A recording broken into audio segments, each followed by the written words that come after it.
Explain the following terms with suitable examples.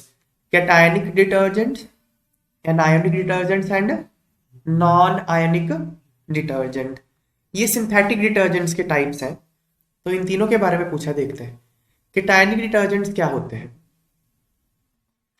Cationic detergents are quaternary ammonium salts of amines। पहले इतनी बात समझो। Amine का quaternary ammonium salt का मतलब क्या हो गया? नाइट्रोजन। इसके साथ 4 एल्काइल ग्रुप लगा दो, R1, R2, R3 और R4। तो इतने लगा दो तो इस पे पॉजिटिव चार्ज आ जाएगा ना। This is quaternary ammonium ion, है कि नहीं? अब क्योंकि ये कैटायन है तो इसके साथ कोई ना कोई तो एनायन भी होगा, X नेगेटिव बाहर। ठीक है बात है।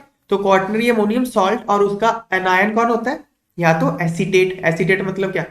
CH3COO negative. या फिर क्या होगा? एक्स नेगेटिव की वैल्यू बता रहे हैं, एसिडेट होगा। या फिर क्लोराइड होगा Cl माइनस, या ब्रोमाइड होगा Br minus as anion.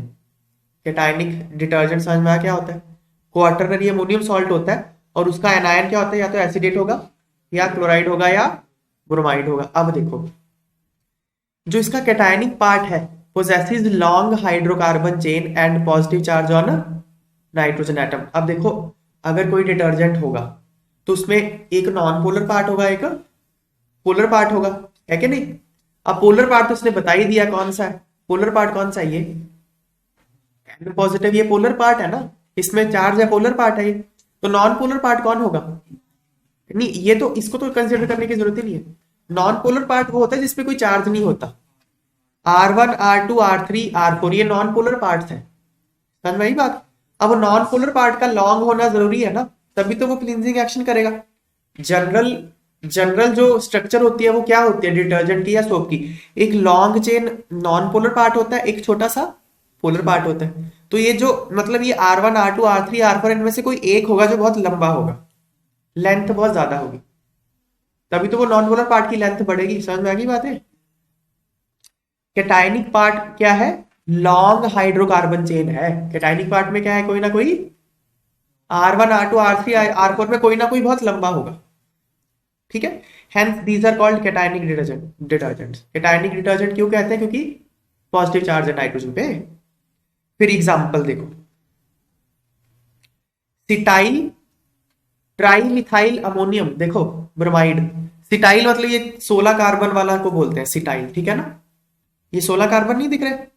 CH2 15, CH3 16 carbon हो गए ना। सिटाइल, फिर क्या है? ट्राई मिथाइल, 3 मिथाइल लगे, देखो 1 2 3। अमोनियम मतलब N के ऊपर पॉजिटिव चार्ज आ गया, ब्रोमाइड। ये किसका एग्जाम्पल है? कैटायनिक डिटर्जेंट का एग्जाम्पल है। Is a popular cationic detergent and is used in hair conditioners. ठीक है, हो गया कैटायनिक डिटर्जेंट। अब हम देखते हैं एनायनिक डिटर्जेंट क्या है। Anionic detergents are sodium salts of sulfonated long chain alcohols or hydrocarbons। Anionic detergent कौन से होते हैं? एक लॉन्ग हाइड्रोकार्बन होता है, उसको एंड में सल्फोनेट किया होता है, SO3H ग्रुप लगा होता है, OSO3H। समझ में आ गई बात है? एक हाइड्रोकार्बन होता है लॉन्ग चेन, उसके एंड में क्या होता है? OSO3H। उसका सोडियम सॉल्ट, इसका सोडियम सॉल्ट बनाओगे तो H हट के आने आ जाएगा। समझ में आ गई बात है? एनायनिक डिटर्जेंट होता क्या, समझ में आ गया? एक तो लॉन्ग हाइड्रोकार्बन चेन होगी, उसके एंड में क्या होगा? SO3 minus OSO3 minus Na plus, sodium salt of sulphonated long chain alcohols और हाइड्रोकार्बन्स। एल्काइल हाइड्रोजन सल्फेट, ये बनता कैसे है देखो। एल्काइल हाइड्रोजन सल्फेट्स, जैसे ये है लॉराइल हाइड्रोजन सल्फेट, ये एग्जांपल है, ये एल्काइल हाइड्रोजन सल्फेट ही हो गया। Is form by treating long chain alcohol with concentrated sulphuric acid. देखो ये लॉन्ग, दिस इज लॉराइल अल्कोहल, मैं इसको ऐसे लिख देता हूँ ROH सिंपल के लिए। आर, ये पूरा पार्ट R हो गया। इसको H2SO4 के साथ करते हैं ट्रीट। देखो HOS double bond O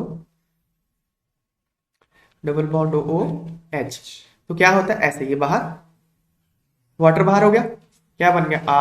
ROS double bond O double bond OH। ये देखो यही बन गया ना, OSO3H दिख रहा है, SO3H और ये पूरा का पूरा R है। ये क्या बन गया? लॉराइल हाइड्रोजन सल्फेट बन गया। अब क्या, जब आप इसको NaOH के साथ करोगे तो इसका NaOH के साथ क्या होगा? ये लो OH Na पॉजिटिव, NaOH यही होता है ना, OH नेगेटिव Na पॉजिटिव, ये वाटर बाहर हो जाएगा, ठीक है, तो Na प्लस यहां आ जाएगा। सोडियम लोराइल सल्फेट ये एनायनिक डिटर्जेंट है, समझ में आ गया बात? बना लोगे एनायनिक डिटर्जेंट। अब इसमें भी देखो कॉमन स्ट्रक्चर तो वही है ना, एक लॉन्ग चेन कार्बो कार्बो एक तो लॉन्ग चेन हाइड्रोकार्बन पार्ट है और एक पोलर पार्ट है, समझ में आई बात? अगला देखो नॉन आयनिक। अच्छा फिर ये और एग्जांपल दिया है, similarly alkyl benzene sulphonates are obtained by neutralising alkyl benzene sulphonic acid with alkali. देखो ये क्या है? दो डेकाइल बेंजीन, दो डेकाइल बेंजीन है ये, इसको पहले H2SO4 के साथ ट्रीट किया, सल्फोनेशन हो गई, यहाँ पे इलेक्ट्रोफिलिक सब्स्टिट्यूशन रिएक्शन होगी, सल्फोनेशन होगी, SO3H ग्रुप लग गया। अब इसको NaOH के साथ ट्रीट कर लिया तो SO3 माइनस Na प्लस हो गया, ठीक है बात है, क्लियर है बात? चलो अगला देखते हैं। फिर क्या है? Non ionic detergents. Non ionic detergents do not contain any ion in their constituent. Non ionic detergent में कोई आयन होता ही नहीं है, आयन नहीं होता कोई। One such detergent is formed when stearic acid, this is stearic acid CH3 CH2O6 COH, stearic acid है ना ये हमने करा तो Se17H35 CO negative, stearate ion करा तो है, तो वही है 17 कार्बन ही हो गए, ये CH3C 17 कार्बन टोटल हो गए ना, ठीक है। दिस इज स्टीरिक एसिड, किसके साथ रिएक्ट करता है? पॉलीथाइलिन ग्लाइकोल, ये पॉलीथाइलिन ग्लाइकोल के साथ रिएक्ट करा, ये है क्या? OH CH2 CH2O CH2 CH2O, ऐसे चलता जाएगा, CH2 CH2O, ऐसे ऐसे चलता जाएगा, समझ में आई बात? ऐसे चलता जाएगा, dot dot dot dot dot, फिर एंड में CH2 CH2OH, समझ में आ गई बात है? हाँ ये ऐसे दिखाया गया, OH CH2 CHO N CH2 CH2OH, okay, this is polyethylene glycol. अब क्या होगा? एस्टर बनेगा, देखो है ना, इसका OH इसका H, एस्टर बन जाएगा ना, ये देखो यहाँ पे COO है ना, और इसका भी एंड में क्या चला जाएगा? हाँ बस ही हो गया, ये बन गया, क्लियर हो गया? एस्टर है ये, हाँ ठीक है, एस्टर लिंक, ये नॉन आयनिक। अब ये क्या है ना, अब आप सोचोगे नॉन आयन तो रहा नहीं, तो सोप की तरह कैसे काम करेगा? देखो किसी भी चीज को सोप या डिटर्जेंट के लिए काम करने के लिए एक तो चाहिए नॉन पोलर एंड, एक चाहिए पोलर एंड। पोलर चाहिए, आयनिक होना जरूरी नहीं है, पोलर का मतलब हमेशा आयनिक नहीं होता। दिस इज पोलर एंड, ये पोलर ही तो है भाई, अल्कोहल पोलर नहीं होते, तो पोलर है ये। और ये हाइड्रोकार्बन लॉन्ग चेन हाइड्रोकार्बन है, तो ये नॉन पोलर पार्ट है, तो एक पोलर पार्ट होगा एक नॉन पोलर पार्ट होगा, डिटर्जेंट की तरह काम तो ये करेगा ही, समझ में आ गई बात है? तो नॉन आयनिक डिटर्जेंट कौन से होते हैं? जिसमें कोई आयन नहीं होता। एग्जांपल एक याद रखना, पॉलीथाइलिन ग्लाइकोल और स्टीरिक एसिड के साथ जो एस्टर बनता है वो नॉन आयनिक डिटर्जेंट हो गया। अगला देखते हैं, what are biodegradable and non biodegradable detergents? ये तो जानती हो क्या है, detergents that can be degraded by bacteria are called biodegradable detergents. जिन डिटर्जेंट्स को बैक्टीरिया डिग्रेड कर दे उसको क्या बोलते हैं? Biodegradable detergents. Such detergents have straight chain, ये इनकी स्ट्रक्चरल फीचर है, जो स्ट्रेट चेन हाइड्रोकार्बन होंगे, ब्रांचिंग नहीं होगी जिसमें, वो क्या होंगे? बायोडिग्रेडेबल होंगे। For example sodium lauryl sulphate, ये देखो ये एग्जांपल है, देख रहे हो सोडियम लोराइल सल्फेट, इसमें ब्रांचिंग है कोई?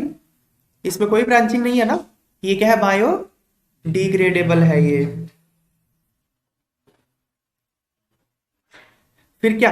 Detergents that can not be degraded by bacteria are called non biodegradable detergents. जो डिटर्जेंट बैक्टीरिया से डिग्रेड नहीं होते उसको नॉन बायोडिग्रेडेबल कहते हैं। Such detergents have highly branched hydrocarbon chain. उनकी जो स्ट्रक्चरल फीचर है नॉन बायोडिग्रेडेबल की क्या है, उनमें ब्रांचिंग ज्यादा होती है। Example sodium 41357 tetra methyl octyl benzene sulphonate का। ये कोई बहुत मुश्किल नहीं है, देखो बैक्टीरिया से डिग्रेड कैसे नहीं होगी, कुछ ना कुछ देखो ये देखो, ये है